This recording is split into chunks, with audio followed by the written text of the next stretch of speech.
সবাইকে নমস্কার। এখন আমি সাজেশন নিয়ে আলোচনা করব। আমার আগের ভিডিওতেও আমি সাজেশন নিয়ে আলোচনা করেছি। আমি আমার চ্যানেলে ক্যালকাটা, কল্যাণী, বারওয়ান, বাঁকুড়া, সিধু কানু বিরসা প্রভৃতি বিভিন্ন ইউনিভার্সিটির আন্ডারে কলেজগুলোতে আমি সাজেশন নিয়ে আলোচনা করে থাকি। আমার আগের ভিডিওতে আমি কল্যাণী ইউনিভার্সিটির সেমিস্টার 4 সংস্কৃত অনার্সের CC8, CC9 নিয়ে আলোচনা করেছি এবং বারওয়ান ইউনিভার্সিটির CC8 সাজেশন নিয়ে আলোচনা করেছি।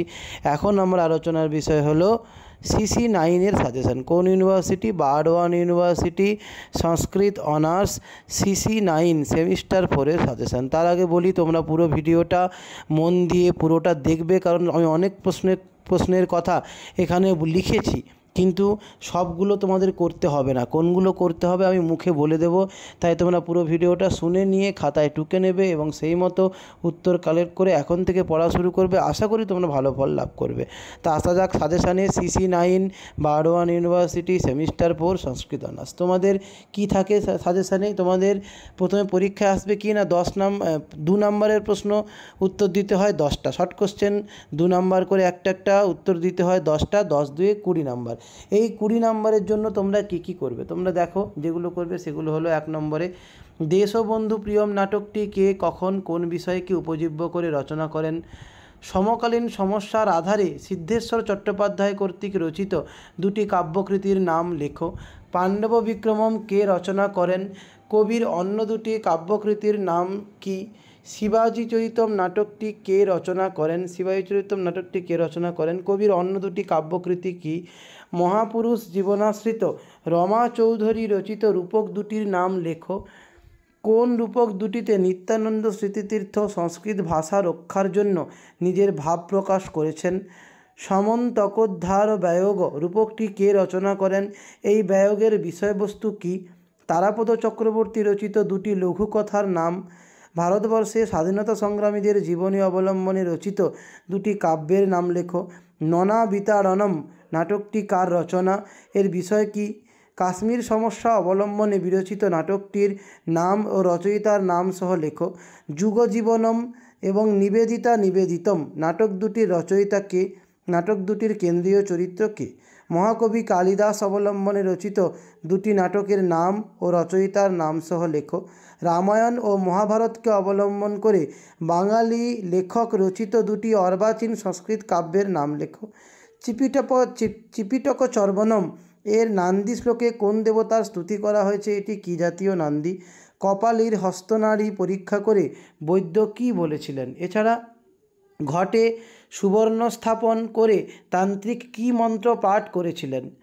কপালী কী কারণে কুকুরকে অনুসরণ করেছিলেন? পাদুকা 4টি কে কোথায় লাভ করেছিল? 3 গুণ সুবর্ণ লাভের জন্য তান্ত্রিক কী যুক্তি প্রদর্শন করেছিল? পর্ব প্রভাববশত বসু পর্বতস্যা এখানে কোন পার্বণের উল্লেখ হয়েছে? কে কোন উদ্দেশ্যে এটি বলেছেন? পঙ্ক ভবাঙ্ক শোভিনী কে, তিনি কাদের কৃপা বিধান করেন? কপালী গলায় দড়ি দিয়ে কেন মৃত্যুবরণ করতে চেয়েছিল? মন্থরা কেন কপালীর ছাতাখানা রাস্তায় ছুঁড়ে ফেলে দিয়েছিল? কপালীর কুকুর দংশনের কারণ কি?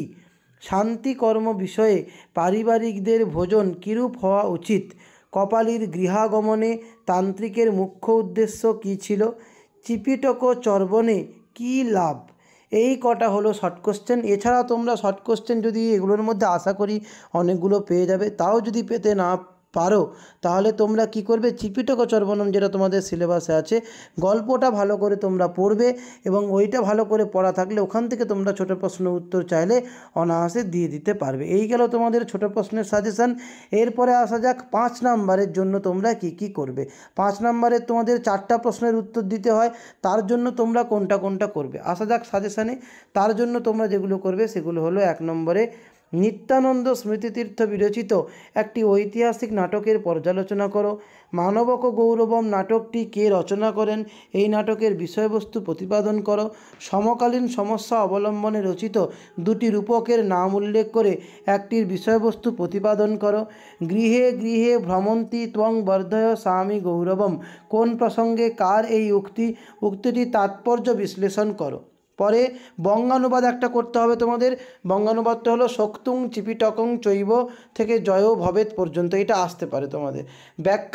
ব্যাখ্যা তিনটে আমি বলছি, তার মধ্যে করলে একটা অনায়াসেই পেয়ে যাবে। 1 নম্বর কি, অদ্ভুতং দ্রব্যম অদ্ভুতম থেকে ন যুজ্যতে পর্যন্ত। তারপরে আতপ বর্ষা ত্রাণম থেকে স্পর্ধা পর্যন্ত। এরপরে কৃপণা বিদুষে থেকে বৈরিতাম পর্যন্ত। এছাড়া আরও দুটো কোশ্চেন তোমাদের করতে হবে, সেটা হলো 1 নম্বর পাঠ্যাংশ অনুসারে তান্ত্রিকের চরিত্র, 2 নম্বর কোজাগর পূর্ণিমার পরিচয় দাও। ব্যাস, এই কটা 5 নম্বরের প্রশ্ন করলে তোমরা অনায়াসেই এখান থেকে পেয়ে যেতে পারবে, আশা করা যায়। এরপরে কি, তোমাদের 10 নম্বরের জন্য সাজেশান। 10 নম্বরের কোশ্চেন তোমাদের দুটো করতে হয়। এই দুটোর জন্য আমি খুব একটা তোমাদের দিইনি, কম করে দিয়েছি। কি কি দিয়েছি তোমরা দেখে নাও এবং শুনে নাও। সেই দুটোর জন্য তোমরা যে লং কোশ্চেনগুলো করবে সেগুলো হলো, 1 নম্বরে আধুনিক সংস্কৃত সাহিত্যের বিকাশে বঙ্গীয় পণ্ডিতদের বিরচিত ছোট গল্পগুলি আলোচনা করো। 2 নম্বরে অর্বাচীন সংস্কৃত সাহিত্যে মনীষীদের জীবন অবলম্বনে রচিত বঙ্গ কবিদের কাব্যকৃতি উপপাদন করো। 3 নম্বরে কপালী বর্ণিত জীর্ণ ছাত্রের বৈশিষ্ট্য ও পঠিত প্রহসন অনুসারে তান্ত্রিক কর্তৃক উক্ত বিকারগ্রস্তের লক্ষণ প্রতিপাদন করো। এই দুটো মিলিয়ে একটা কোশ্চেন হতে পারে। এরপরে কি, সমসাময়িক সমস্যার অবলম্বনে বঙ্গীয় পণ্ডিতগণ রচিত অর্বাচীন সংস্কৃত সাহিত্য সম্পর্কে বিবরণ দাও। এরপরে পাঠ্যাংশ অনুসারে কপালীর চরিত্র বর্ণনা করো। ব্যাস, এই কটা প্রশ্ন, বেশি দিলাম না, তবুও তোমাদের বলে দিচ্ছি। এই সমসাময়িক অবলম্বনে যে অর্বাচীন, আর আগে যে 2 নম্বরে বললাম অর্বাচীন, এই দুটো প্রায় অনেকটাই সেম। ঠিক আছে, তোমরা এই কটা লং কোশ্চেন করবে, আশা করি তোমরা এর মধ্যে সবই দুটো যে করতে হয় দুটো অনায়াসে পেয়ে যাবে। এই হলো তোমাদের মোটামুটি বারওয়ান ইউনিভার্সিটি CC9-এর সেমিস্টার 4-এর সংস্কৃত অনার্সের সাজেশান। আশা করি সবাই বুঝতে পেরেছো, খাতায় টুকে নিয়েছো। এই মতো উত্তর নিয়ে কালেকশন করে পড়াশুনো করো এবং অবশ্যই আমার চ্যানেলটিকে সাবস্ক্রাইব করো, তাহলে এরপরে আমি CC10 এবং স্কিল পেপারের সাজেশান নিয়ে আসবো। এছাড়া সেমিস্টার 2-এরও সাজেশান নিয়ে আমি আলোচনা করব। আজকের ভিডিও এই পর্যন্ত। সবাই মন দিয়ে পড়াশুনো করবে, ভালো থাকবে, নমস্কার।